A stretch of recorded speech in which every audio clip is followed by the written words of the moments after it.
Hollywood Hogan teasing a comeback in a Cryptic video today. Plus, WWE and AEW could be about to begin a new talent bidding war. And we have future WWE plans for an ex-AEW team. It's all in the Cultaholic wrestling news right now. Didn't notice it as much in our first video, but there's a smell permeating this room now. Yeah.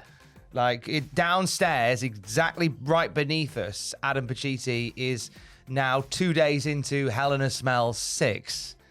And it smells bad from here. I can't even imagine what it's like at the central point of the smell. No, I won't be going in there for as long as I can get away with not being in there. So you can watch live right now. Presumably he hasn't found the code that gets him out yet, but you can watch right now his ongoing torture. Yeah. And you can make it even worse as well on the youtube.com/cultaholic/live. Something else that smells. Oh, dearie. Oh, what's Hollywood Hogan doing, Jack? Yeah, so just if you were checking Twitter at around sort of 11 a.m. UK time, you might have seen Hulk Hogan tweet a video, or as you say, Hollywood Hogan. He seems to be in his heel mode. His heel era. You can tell because the video's in black and white, and that the rules are that's when it's the NWO, so it's Hollywood Hogan. He's there with his mate Eric Bischoff, and I watched the full. It was like 2.5 minute video. Bischoff's retweeted it as well, and I was watching it waiting for the reveal, but it's just these two blokes just going, ha, we're back. It's so good to be back. It's too sweet to be back, actually. Well, they don't say that, but it's the point. And I'm waiting. It's twaddle. It's twaddle. We've had a bit of guesswork. We've read some of the replies to the tweet and some speculation online about what this could be. We thought maybe a podcast. Yeah, I thought maybe that. And in this video that's been posted on Hogan and Bischoff's Twitter, they talk about a third man. Hogan uses a lot of Scott Hall lines, which doesn't sit well with me. Well, yeah, and he has like the electric cattle prod as well, which is a Scott Hall weapon. And, you know, obviously we lost Scott Hall recently, and I just didn't sit well with me. No, especially because they just done that because Scott Hall had a lot of the coolest lines. I think he probably was the coolest guy there. Yeah, that's probably what it was. But they do tease a third man joining them for whatever. And in the video, we see a chair, we see a microphone, which is why we think maybe this is some kind of podcast, like reuniting type thing. I wonder who the third man is because, well, I noticed that Conrad Thompson was one of the first people to retweet it with the eyes emoji. So we were like, could it be Ric Flair maybe? Yeah, because they talk about somebody that's had a lot of championships and got a lot of athletes into the sport. Okay. So obviously with Flair, he's won a lot of championships, and also he's introduced probably a lot of wrestlers and non-wrestlers to wrestling. Charlotte, Mongo, David Flair as well. So yeah, it could be anyone really. I saw a lot of people immediately speculating Vince. That would be a bold step. I can't really see them doing that, but you never know. It would if all they care about is how many views this does, Vince would unquestionably draw views, but I can't.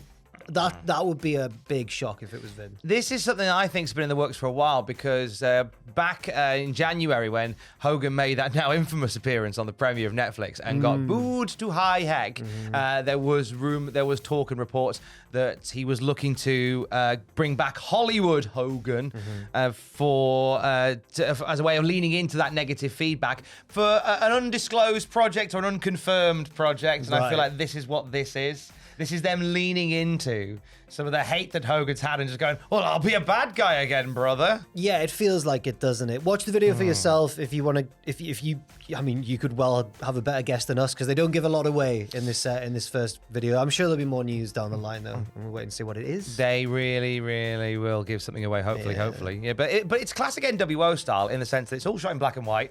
It's Hogan and Bischoff, and they're talking twaddle. Why are you laughing? That's perfect. Why are they laughing so much for, lads? That's actually on brand for what they were doing in like 96 or 97. What's so funny? Yeah, but back then it was groundbreaking, Tom. I didn't watch this and think, can't wait to see. Sorry, no, anyway. Your thoughts, as always, down there.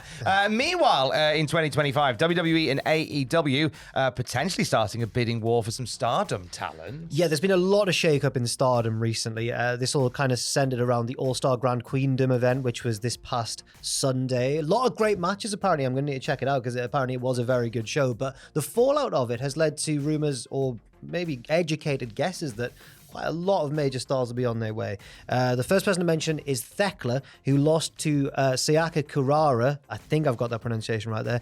Thekla refused to join Kozan after the match. She attacked the Stardom president, Haru Okada, which led to Okada, not that Okada, firing her. And it all seemed like an angle when I first read this, but then it was announced afterwards that Thekla said she was finished performing in Japan for the time being. Apparently this is real. Fightful Select say she's done in Japan for the time being and has finished up with Stardom, and apparently there's major interest in Thekla from elsewhere, Tom. Yeah, WWE and AEW, among other wrestling promotions in America, are keen to work with Thekla. WWE and AEW both will have a very different offer. For Thekla, you have to believe, you know, that AEW would want to, I feel like AEW would want to put her into like a story very quickly, maybe something with Toni Storm. I feel like WWE may potentially put her through NXT or like a feeder system that way and sort of slowly rebuild her that way. Yeah. So it would depend in terms of, that always seems to be what the propositions are from both parties. Either straight away bang immediate impact, or we'll build you up through NXT, which sometimes works really well. Look at Stephanie Vakir right now, for example, but NXT is always a bit of a minefield sometimes. Yeah, exactly. Yeah, so it's one that we're going to keep an eye on, potentially a bidding war for some Stardom talent, but that's not the only talent from Stardom that is done with the company as well. It feels like a little bit of a mass exodus going on. Yeah, and this one's huge because it concerns, I think, everyone would agree, the ace of the promotion, especially since the days of when they're now known as Io Sky and Kairi Sane, but when they left, Mayu Iwatani was the one who really stepped up and filled the role of the ace or the big star of Stardom. She confirmed during a press conference on Monday morning that she's leaving Stardom immediately. Her final match was at that Stardom All-Star Grand Queendom show against Syuri. A lot of speculation. I was browsing some subreddits that know more about the Joshi scene than I do, far more. A lot of speculation seemed to be that she'll either be going to Marigold, the kind of rival to Stardom, the quite new promotion where Julia went to before she jumped to WWE, or some people were speculating that she'll just become a freelancer, kind of how Sarii did when she returned to Japan following her quite badly booked stint in NXT. So we'll have to wait and see what Mayu Iwatani does. One of the biggest stars of the Japanese women's wrestling scene by a mile. So this is quite a seismic shift in the landscape there. Yeah, and not the only one as well. At that same show, the All-Star Grand Queendom, Tam Nakano, another notable name from Stardom, lost a retirement match to Saya Kamitani, and consequently is also done with Stardom. Yeah. So a few names that are just hitting the free agent market now from Stardom. Although this could well be a legitimate I mean, you never know in wrestling. You never know. But I was informed by viewer of the channel, friend of the channel, Montana Billy, that Saya Kamitani is, in his mind, one of the best heels working in wrestling today. And this could be if she is actually retired, the fact that such a beloved babyface is being retired by Saya Kamitani can only boost her heelish stock further, Tom. Oh, only just. One of three names from Stardom that we are absolutely going to be keeping an eye on. And when we know more, we'll let you know more at Cultaholic.com. We end on WWE flavored news and an update on an ex-AEW team that was separated like star-crossed lovers,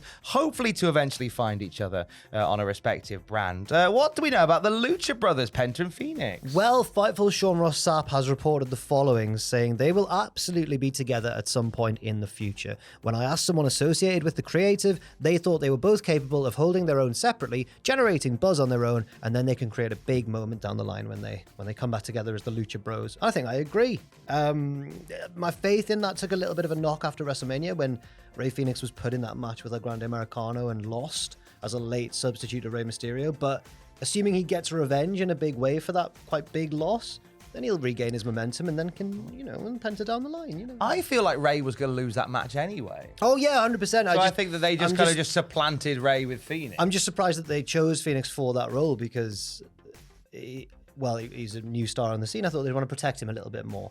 So I was quite surprised. I know it wasn't a clean win. He used that steel plate in his mask, didn't he? I think, as we learned from WrestleMania, that you can debut somebody on the grandest stage of them all, and they don't have to lose to become a star.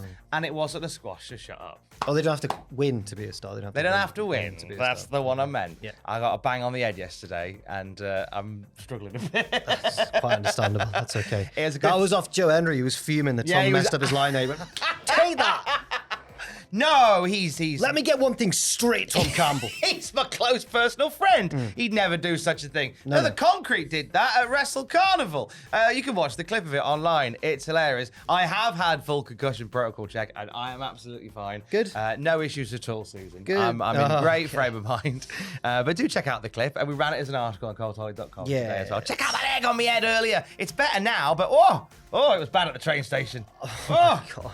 oh. I can't even think of anything funny to say because I've watched the clip and you land with some Impact Wrestling and it's quite nasty. Do you know what? It's one of those things where I remember hitting my head. I just about remember hitting my head, and I went, "Oh, that's a worry."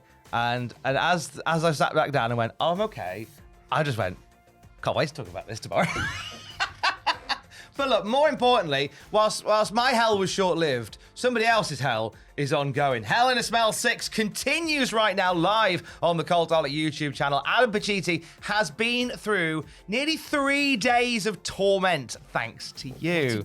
Very smelly torment. You've had him running on the treadmill, on a hobby horse. You've had him dance breaking in the middle of the night. He got woken up very early in the morning to wake up by having a bath in a big old paddling pool full of horse urine.